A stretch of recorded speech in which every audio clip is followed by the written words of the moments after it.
Hi అండి, అందరికీ నమస్తే. Welcome back to Satvika's veg cooking. ఈరోజు అప్పటికప్పుడే దోశలు ఎలా ప్రిపేర్ చేయాలో చూపిస్తున్నాను. ఫస్ట్ మిక్సీ జార్ తీసుకొని ఒక గ్లాస్ బియ్యం పిండి తీసుకోండి. ఒక హాఫ్ గ్లాసు రవ్వ, ఉప్మా రవ్వ తీసుకొని వేసేసుకోండి. దీంట్లోని ఒకటి బంగాళదుంప కట్ చేసుకొని వేసేసుకోండి, పైన పొట్టు తీసి. ఇప్పుడు కొన్ని వాటర్ పోసేసుకొని మిక్సీకి పట్టేసుకోండి మెత్తగా. ఫైన్గా పేస్ట్ లాగా కావాలి. మన దోశ బ్యాటర్ ఎలా అవుతుందో ఆ విధంగా పట్టేసుకొని ఒక గిన్నెలోకి వేసేసుకోండి. ఇప్పుడు దీంట్లో కొంచెం సోడా, ఒక 1 స్పూన్ కంటే కొంచెం సాల్ట్ అండి. మీ దగ్గర బేకింగ్ సోడా వేసుకోండి, లేదంటే వంట సోడా అయినా పర్లేదు. వేసేసుకొని ఒకసారి కలిపేసుకోవాలి బాగా.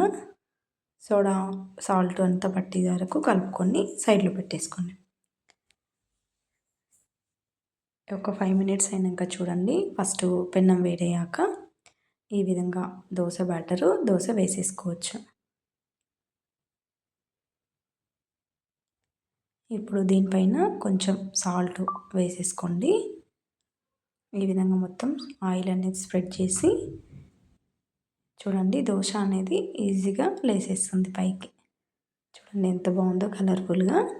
మీరు కూడా తప్పకుండా ట్రై చేయండి. పప్పులు నానబెట్టే పని లేకుండా ఈజీగా చేసేసుకోవచ్చు. వీడియో నచ్చితే లైక్ చేయండి, సబ్స్క్రైబ్ చేసుకోండి.